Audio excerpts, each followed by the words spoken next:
Okay, we have completed up to mathematical operators and I think logical operators, yes, logical and comparison operators also done. So have we done the assignment operators? Assignment operators? No, right? We have not. So we have only completed the mathematical, logical, yes, mathematical operators, then logical operators, and no, not we have discussed that how logic gates works and now. Then comparison operators we discussed, right? Less than, greater than, equal to, not equal to. Have we or not? Hello. This part we have discussed now. Mathematical operators we have discussed. Have we discussed this one? Comparison?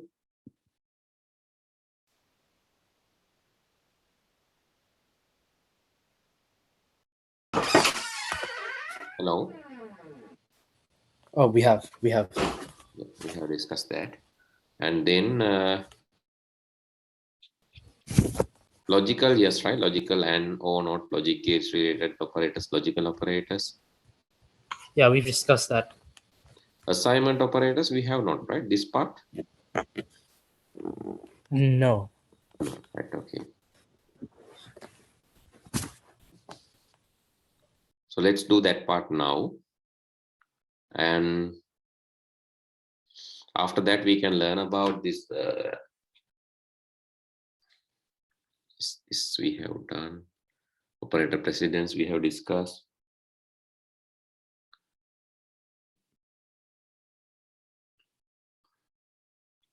Comparison. Logical. Bitwise, actually, I said that I'll be discussing that later.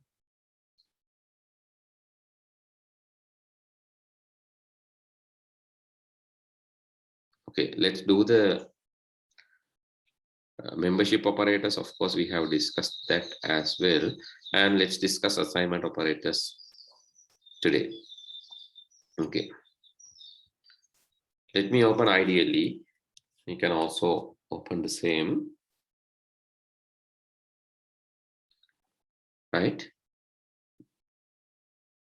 Assignment operators, actually, it's something that is used to assign value to a variable. Right? So you already know what is a variable. Variable is a placeholder, or it is a memory location which can store a value, a change in value basically.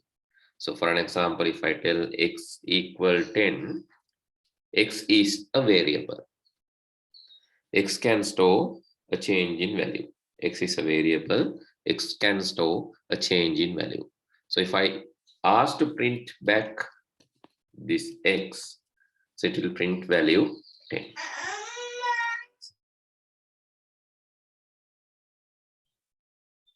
Right? So this part we have done. There are rules in introducing variable. There are some rules. Identifiers, there are some rules. These rules actually are there in any programming language. So when you're using, so these are the rules that we have, I think, discussed, but just let me go through again. So number one, so you can define like this, number one, but you cannot define something like this, one number. So because you cannot start with a number. A variable cannot be started with a number. And variable cannot contain special characters. Right? It can contain numbers at the end and the middle, but not at the beginning. And also variable cannot contain special characters. So like this. So, okay, let me show this actually practically. One number equal 10. So this is wrong. But number 1 equal 10. So that is correct. because you can start with a number. In the middle and the end, you can use numbers, or you can use n1. So that is also okay. N1, let's say n1 new equal 10. So that is also acceptable. But the thing is, if you are using something some number in the beginning, that will give an error. So again, so when you are using spaces, if you write something like this, num space 1 equal 10, so that is also wrong. The reason is the space. In variable, you cannot keep spaces in the middle. If it is a single variable or identifier, so there is a difference between this identifier and variable. Okay? So variable can store a value, and identifier can be used anywhere. Actually, identifier can be used for a method, identifier can be used for a class, identifier can be used for a constant, identifier can be used for a function, so anything. But variable is basically something that we are discussing. Variable can store a value. So that is about a variable. So we have not learned about the functions yet. We have not learned about the methods yet, classes and constances we have not learned yet. So don't worry about that. But so the bigger scope of identifier is that. But variable is inside, something inside. Variable is just an identifier which stores some value, right? But identifier is the bigger family, and variable is just a part of that. So if identifiers here, then variable is here inside this identifier family. And not only the variables, you can see constances. Constances are not changing things. The values which are not changing. Variables are changing. Constances not changing. Functions and methods, classes and objects. So these are some other things inside this identifier scope. Okay. So let's learn about classes, methods, and constances, those things later. But for the moment, just think only about the variable. So variable is anyway an identifier, but variable has a specialty that can store a change in value. Okay, so then no spaces in the middle. No special symbols. You cannot say number dash 1 equal 10. No, it's wrong. You cannot say like that, but you can tell number underscore 1 equal 10. That is correct. Number dash 1 is incorrect, but number underscore 1 is correct. And also you can say underscore number equal 10. So that is also underscore. You can start with underscore as well. So not just with the number, so not just with a letter, you can start with the. And if you define something like this, n equal 10 and n equal 20, this has two meanings. These are two variables. You can print n, so that is this, and print n will print the value of capital N. That means variables are, these identifiers are case sensitive. So capital and simple has a difference, and you can add them together even. But this capital and simple has two, these are two different variables. Okay, so then underscore allowed, no special symbol allowed. Okay, underscore is allowed. Underscore can be used even in the beginning. And another thing is we should avoid using special words. Let's say if you tried something like this, print equal 10. So that is acceptable, but that is ambiguous, because print is not a variable. So print is a command, a function. But if I write print, now it will print this, because if you try to print 10, so it says it is not something that you can print, because print we have used as a variable. When you are trying to reuse that, so it gives the error. Therefore, be careful don't use the keywords. Keywords are special words or the words belongs to the language. Okay, I think you can write down these examples. So I think we have not written this part in the note. Identifiers and variables. So shall we write down that? So this is very small. That's why I'm telling you to write down. Have you write down this part earlier? I wrote down the highlighted parts. This one, number one, these things. Yeah. The correct. The highlighted part. All right. Okay. Okay. Then that's okay. Right. Anyway, I'll be sending this to you as well. Okay. Now let's move to the comparison operators. Actually, what comparison operators does is store value in a variable. It store value in a variable. So let me start. If I say num equal 10, so it says num is 10.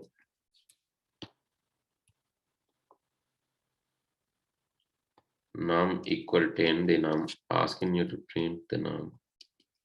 Why all these things are happening? Because I have tried to define this as a variable that has introduced this error to the string. So let me close it and take it back. That's why I said don't use these special keywords. Don't use special keywords as variable names, identifier names. Okay, here. Now I'm trying to do this. So let's say I'll use single letter variable, that is also acceptable. X equal 10 and y equal 5 and z equals 1. So then I'm trying to print x, the value is 10, and print y, the value is 5, and z or c is 1. Okay, in the assignment operators, so not only the equal is assigned operators, equal will assign that, and plus equal. If I tell x plus equal to, the value of x will be stored after adding 2 to the existing value of x. Understand carefully. Value of x is stored, assigned. Value of x is assigned by adding 2 to existing value of x. So what will be the answer then? It should be 12. Yes, exactly. It's 12. Because the existing value of x is 10 and 2 will be added, and that will be stored in the x itself. So old value will be removed, right? So remember that when we assign a change in value, when we assign a new value, the old value will be erased from the variable memory. So it is, you can't get that again. Unless if you do some operation like this, if you reverse this by x minus equal to, then the value of x will be 10. But other than that, the value which is already stored, will be removed when the new assignment happens. Okay, so tell me what this y modulus equal 6. So what is the answer you are getting for y? Just don't do it. Just tell it without brain, right? Because I just need you to think.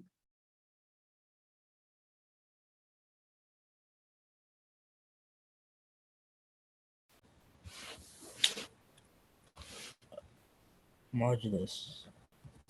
So, Yes, modulus, if you can remember. so if y is 5 and it's asking for 6, then it just should be 5, right? So y is, yes, y was 5. You're going to divide it by 6. And it's not divisible. So remainder is 5. Right? That will be reassigned to y. So the value is 5. 5. Yeah. Okay. So that is 5. That is a bit ambiguous. You have to think, right? Okay, then so let's do something like this. Then I'm telling x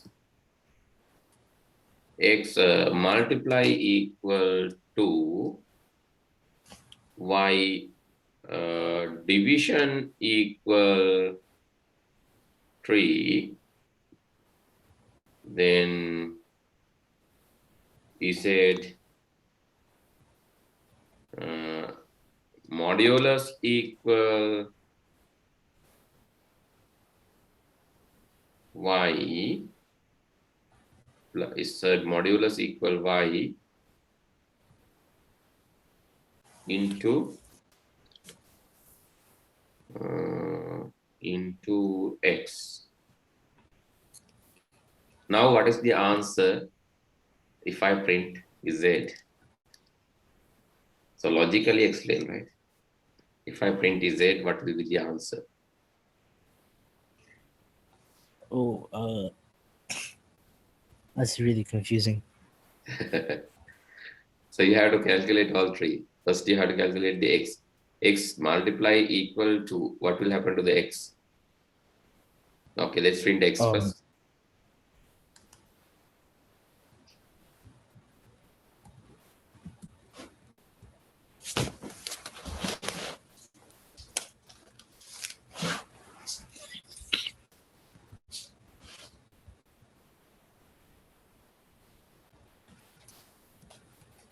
Yes, x multiply equal to, what is x now? X is already 10 right here. Yeah. So when it is multiplied by 2 and assigned back, it is 20. Okay. Yeah. That is clear. So what about y then? Division equal 3. Y is already 5. 5 divided by 3. Y divided by 3. It can't be divided. Well, it can be, but the remainder will be 5. Yeah, I'm asking division. So this is not remainder. Oh. This is division.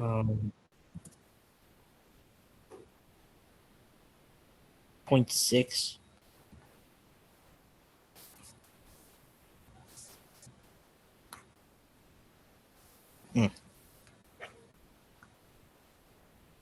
It's 6. Is it? Oh no. 5 1.6.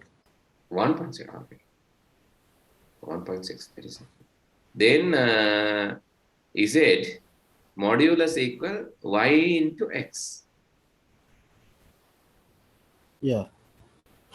So what will happen first? The y or y into x? You know the assignment operators, precedence of operators, operator precedence, if you can remember. So this is what happened. Assignment operators happen finally, right?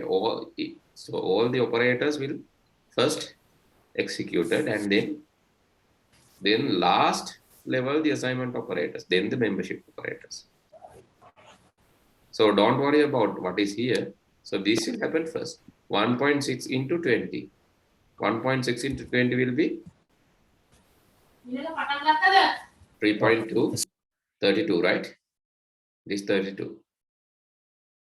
Okay. Okay. 32. Then 30, you have to divide z. Z is what? Z value is already 7. 7, can you divide by 32? No. So 7 is small. So the remainder will be 7. Understood? Yeah. Right. When you write down that, then it is 7. Actually, 7.0 comes. The reason is, when division happens somewhere, so it will give a fractional answer. Therefore, you'll get 7.0. Understood why 7.0 is there? Yeah. Right. So, you can, if you want the integer back, you can say int of z. Right. Then it is 7. int of z. But if you print z back, again 7.0. So what you have to do is, if you want 7 to be there, you can say 7 equal int z equal int z. That you have to, then only it will become 7 back. Right? Yeah. All these are examples for assignment operators. Okay, I think you can write down the full story. You can do this first and then write down in the note. So this is easy. Assignment operators are easy. Only thing is it's confusing.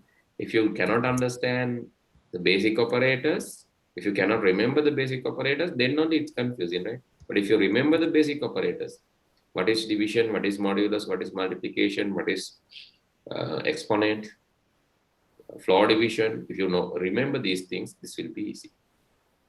Okay, please write down. Do this and then write down. Understand these things, right? So modulus and division, don't confuse. You said that both are same. You said both are same, but it's not. Yeah. Right? I hope that you confuse that time. So don't worry. So modulus will. Right. So now, yes, we have discussed all the operators. I think we can go to the next part, which is selection. Where we have already discussed sequence, which is like instructions are executed one after another, and selection.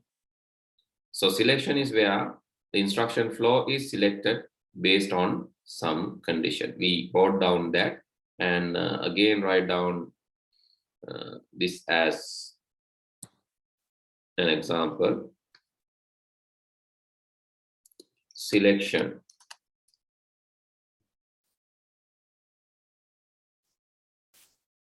It is actually instruction flow is selected based on a condition. Instruction flow is selected based on a condition. So that is what the selection is. So I have given example question. That is, input 3 marks and find out the average marks. Then if average is greater than 50, then pass the students, otherwise fail the students. So let's see the flow chart now. So instruction flow. So first of all, you have to input 3 numbers. Enter 1, enter first number, second number, third number. So then add them together and divide it by 2 to find the average marks. Add them together, divide it by 3 to find the average marks. And after that, you can decide what?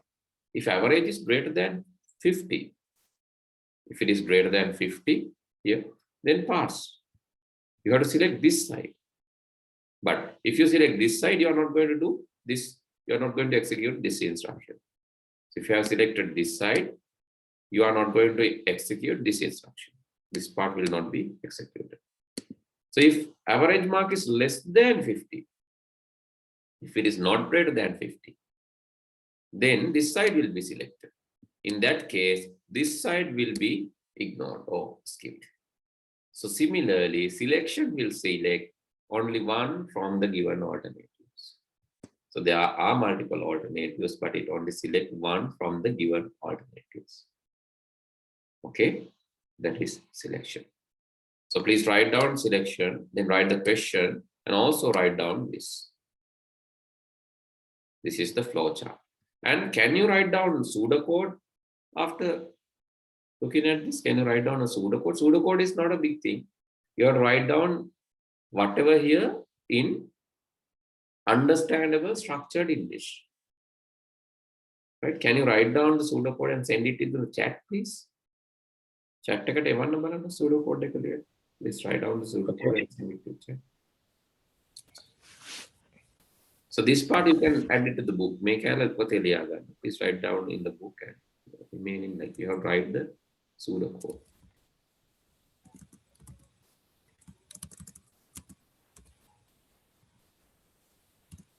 So should I write down that exact thing or like an example of where of what the input would be?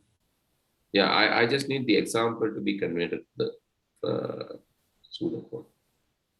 So I have to put 3 different inputs? Yeah. Okay.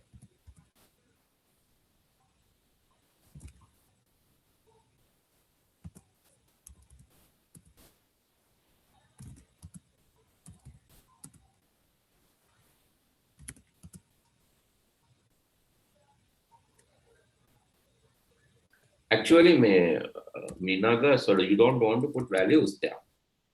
So you can just tell like this, right? So when you're writing the pseudocode, because we don't know the exact values, so don't put some values. So the values can be put when you're running the program. Initially, you don't need that. So you can just say begin or start. Then you can tell input, same, right? N1, N2, N3. No need to define values, just tell the value, these things that is now. Then you Oh, can okay. say the average. So same thing, average equal this tree N1 plus N2 plus N3 divided by 3 is the average. So likewise, you can continue. No need to put values, just continue. Okay. So Okay, you can send it to the chat now.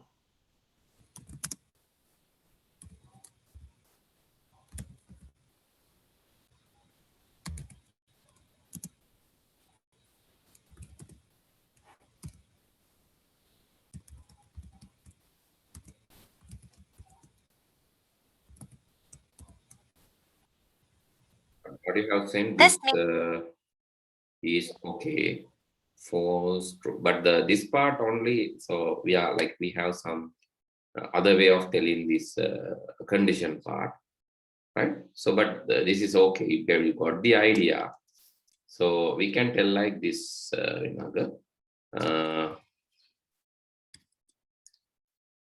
we can tell if, so this is simple, average is greater than 50, then, so then you can tell the decision. That is how we are doing normally. Then you can say display pass.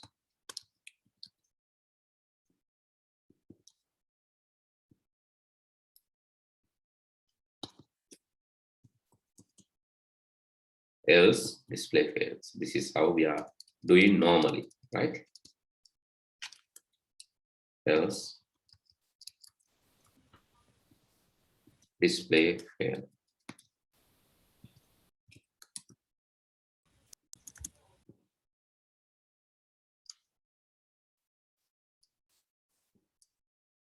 And then you can say stop or just stop or end.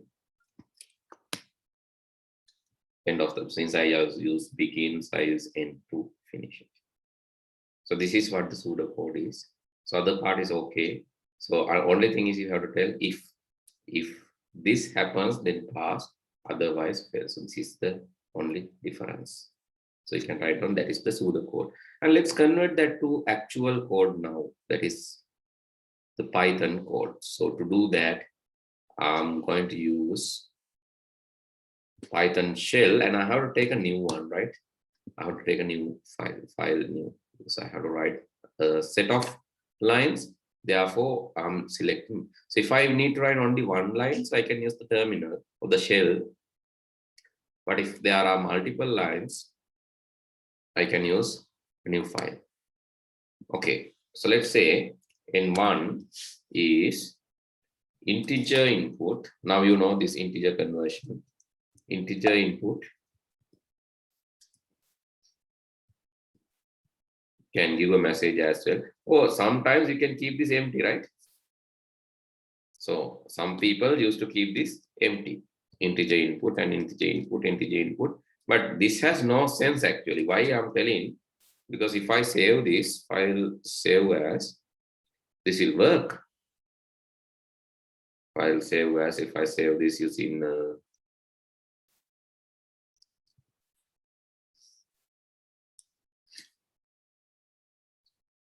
now if I run this, it will prompt, but it will not prompt any message. It will prompt like this.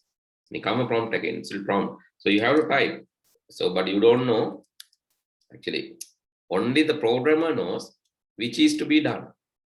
So that is the problem. So it will ask three input, but only the programmer knows what is going on. So that is not a very good program. But this itself is enough, but that is not a very good program. You have to give a user a meaningful message. You can say enter number 1. Give user a meaningful message. Otherwise, it is senseless. So that is why I'm writing something here. Otherwise, like you can ignore that. So even I saw in Sri Lankan A-level, advanced level examination paper, this was given without any input text. But that is senseless. That is not a good programming practice. Because if you write something only, the user will understand there's something to be given as input. So if I write like this, then this has a sense, because it will prompt, it will tell, please enter number 1. So that is meaningful. Enter number 2, enter number 3. So you are entering the numbers. So that has to be maintained. But it is not compulsory for the program to run. It is not compulsory, but it is nice to have feature. So which is good ethics in programming. Then you can say the average equal number 1, number 2,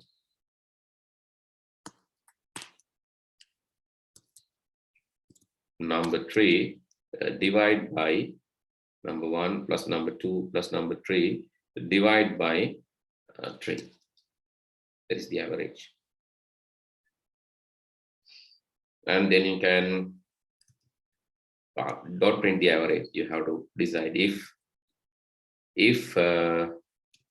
average greater than 50. So we write colon, then Nilanjana, we are just writing colon part and then press enter. Print. Let's say your average is comma avg, and you have passed the exam. So this is a meaningful message. You can just say pass, that is enough. Print pass or print display pass, print pass will be enough, but I want to make it more meaningful. Else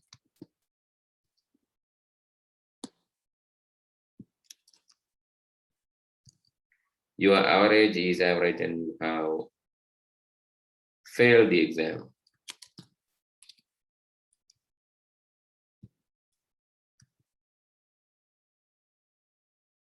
So this is my program. Let me run this.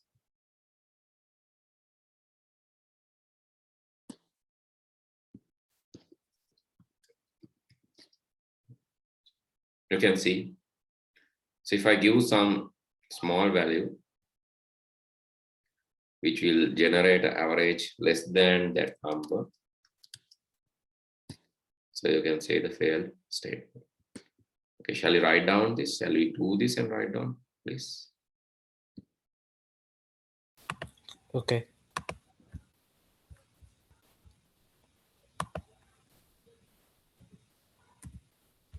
Let's do some another example about the same topic, selection.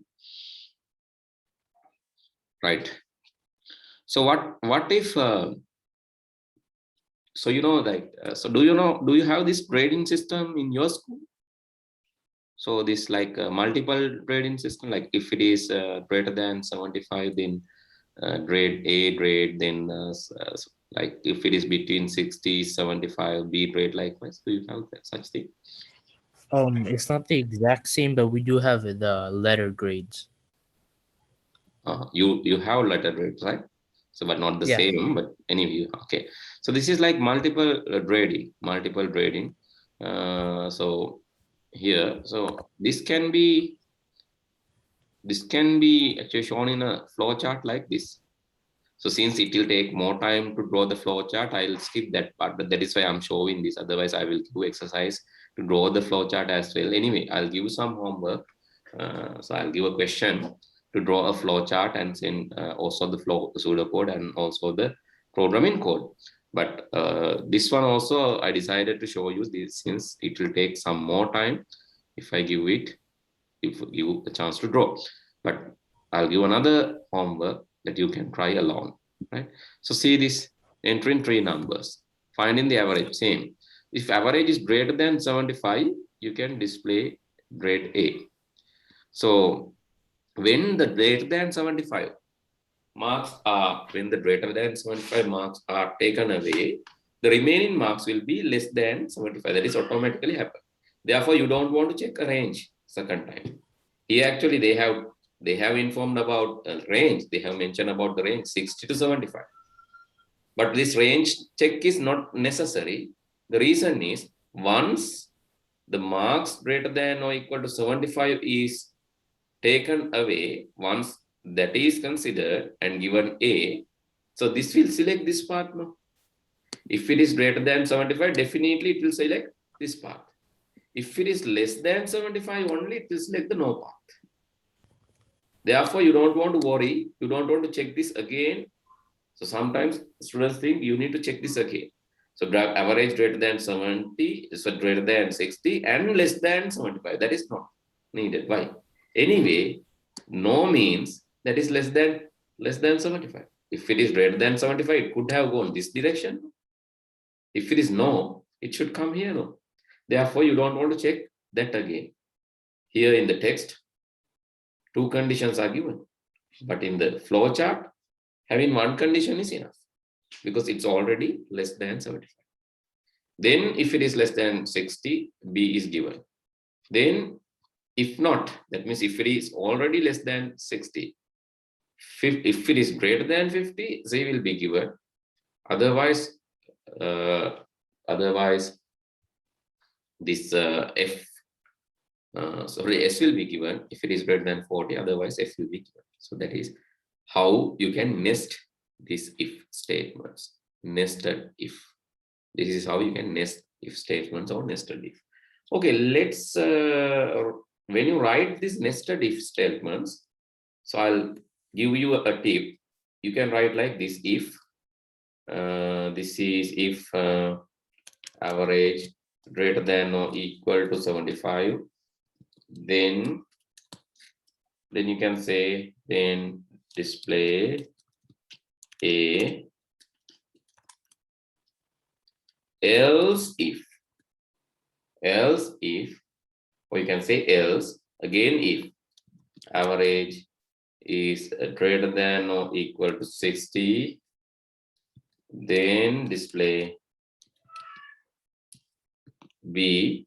Likewise, you can generate the pseudocode. Right? The initial part is same. Initial part is, you can write initial part, begin, enter number 1 or input,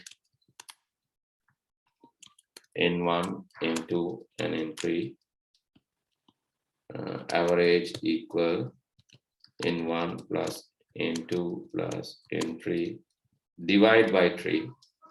Then based on the average, you can continue like this. Else if, say, then B, else if C, actually this is 50, else if 40, that is S, and else you don't want to check because if it is greater than 40, so one of these could have given. So else, if it is not even greater than 40, else you don't want to check it again as well. So this else you can say display if, because already all the checks are done, the remaining will be surely less than 40. So that is, this is the pseudocode.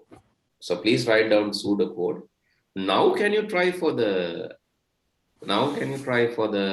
programming code? Yeah. I have done both. It seems pretty simple. Yeah, so very simple. Okay, I'll try it. So please do this and share the screen. So once you're done, if you're getting any errors, share the screen. Okay. I'll give you 2 minutes. You can do that easily.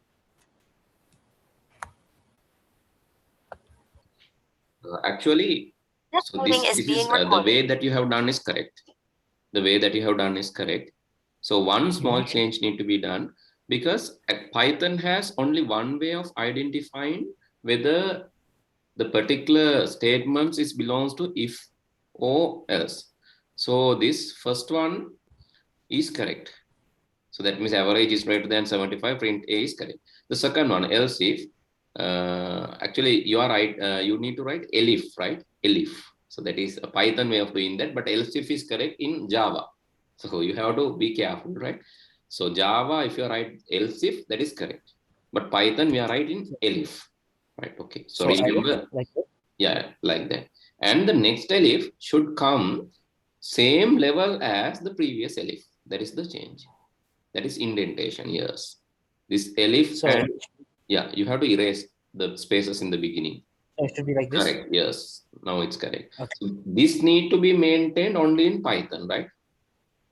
It's not in Java. When Yeah. you are writing Java codes, you can write as you wrote earlier.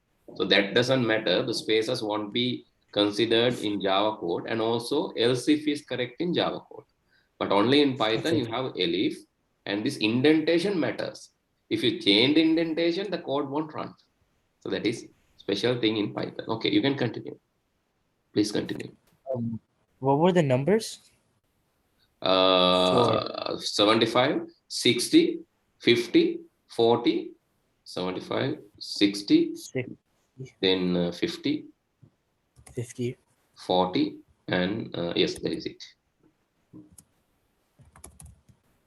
Okay.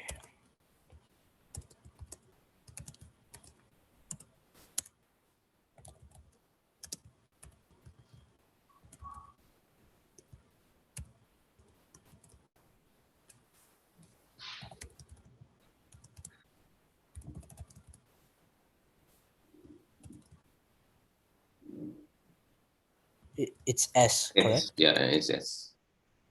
Else you can say. No need to write elif again. So you can just say this. Oh, else. That Yeah. is the final. That is the final one. Else colon mark need to be there. Then print Else. just print F. Fair. Okay. So this is not related to the today's lesson, but Minaka, so is it a is it a norm or is it a rule to use Ubuntu there? So is or in your school? Oh no, this is just my computer. You're using laptop or Yeah, I'm using a laptop. right? Okay, so that is coming with Ubuntu, right? Is it? Well, we downloaded Ubuntu because my Windows stopped working. Oh, that's Something happened. uh, Yeah. right. So in your school, like, so are they using Windows or? Yeah, you're using Windows at my school. Right. Okay. Yes, but anyway, using Ubuntu is good because like when you are doing things, you need to write some codes, no, in the terminal when you're installing. So especially when in this advanced configuration, so you need to write some terminal commands, right? And also, so this is educational. I like that you're using this. And if you continue Ubuntu, it's very good. But the convenient one is Windows. That is, yeah. But anyway, once you adapted to this environment, it's easy. It's not difficult. Okay. So right now you can run it. Say we can run.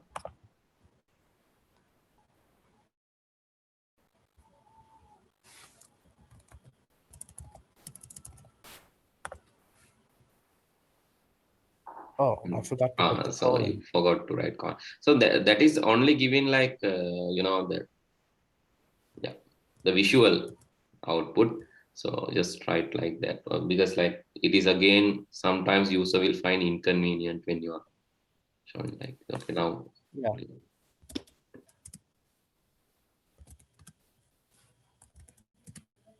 Okay, you're getting A. Right. So this also so you can just say shall we go to the fifth line? Fifth line? Fifth line? Fifth one. So the empty line, which is just after average statement. Yeah. There you can write print.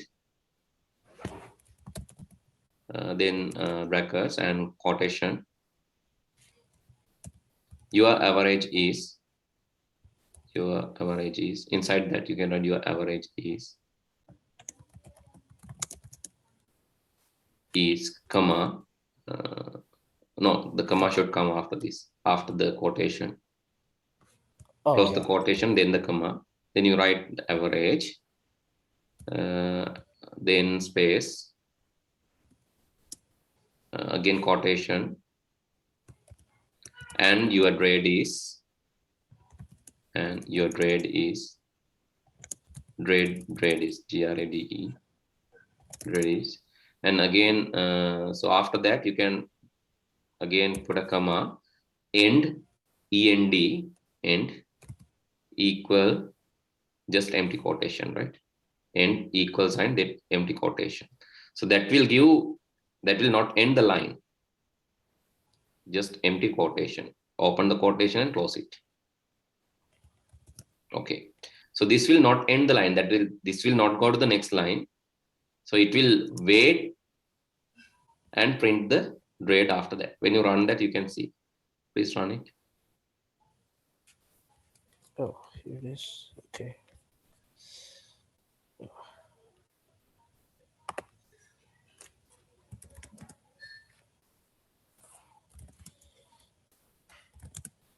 Here, your average is 240 and your grade is 8. I think you need to have space.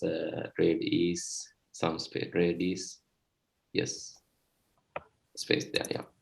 Now try. Oh, that's what I forgot. Here it is. Oh. Okay, so that should be correct.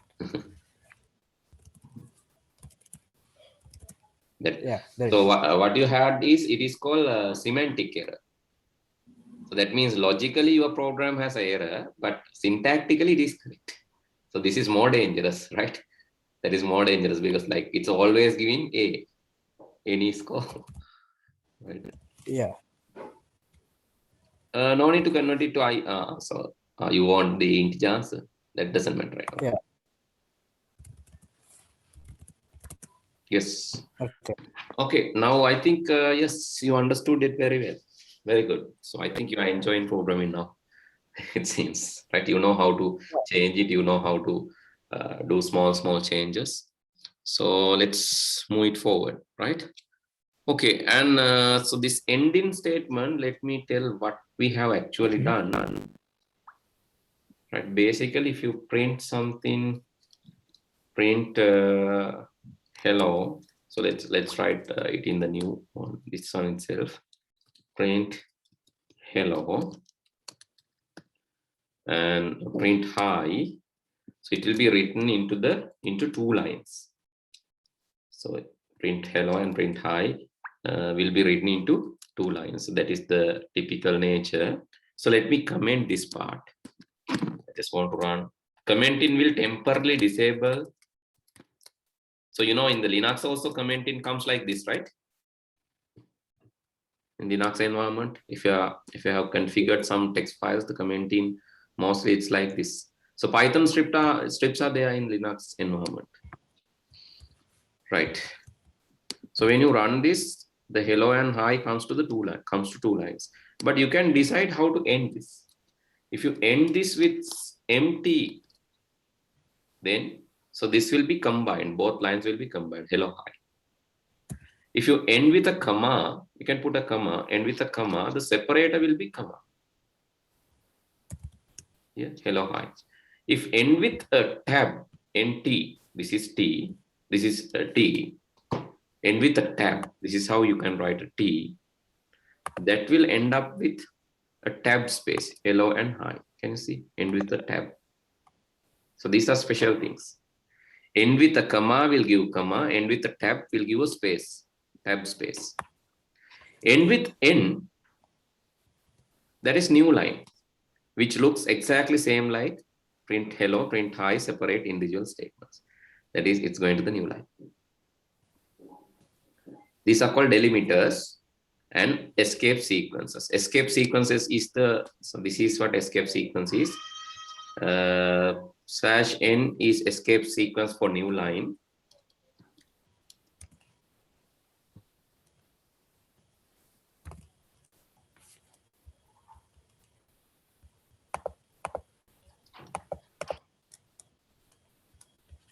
Slash n is escape sequence for new line, and slash t is escape sequence for a tab.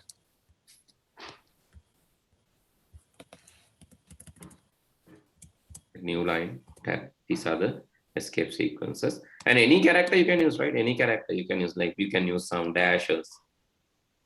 When you use some dashes there, so you can give output like this. Then each end of the line, this will be dashes. So whatever you need to combine after the line without going to the next line, you can mention it there.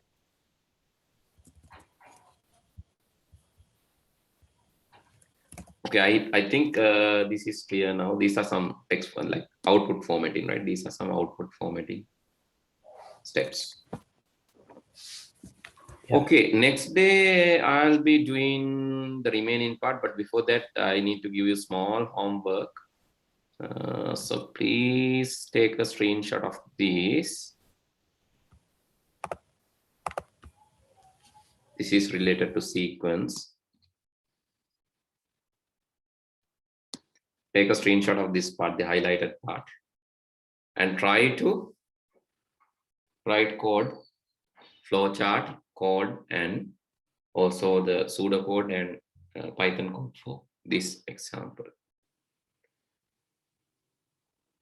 So may I know the time there? So it should be pseudocode and actual code. Yeah, pseudocode and actual code. So I should email that to you when I'm done with it. Yeah, that is better. If you can email. That's Okay. better. Okay. Sorry. So may I know the exact time there? It's 10:48. 10? 10:48. 10:48. Oh, that's it, right? Okay, because like tomorrow I have a small seminar in a school that is actually in 7 a.m. In Sri Lankan time. I was thinking to start on the finishing time. That means like, so that will be inconvenient, right? That is late, too late, right? Yeah. Okay, so 120. So I have seminar between 7:20. So what about 8:15 the same time? So today with a delay 8:20, will it be okay? Yeah, that will be okay. Okay. So anyway, so do you have WhatsApp number? No. No, right? Okay. How can I immediately contact them in case like of a sudden change? Drop an email. Will it okay? Will it be okay? I'll check in Yeah. regularly. Yeah. Okay. Okay. I'll then drop an email. Anyway, so please keep it 8:20, not 8, right? Because 8 I'll not be able to, because I have to go to the school and then come back and start the lesson. That is why. So I'll not be able to come by 8, but 8:20 I'll try my best, right? Okay. Okay, then. So please do this and email. Good night. Bye. Okay. Thank you. Bye.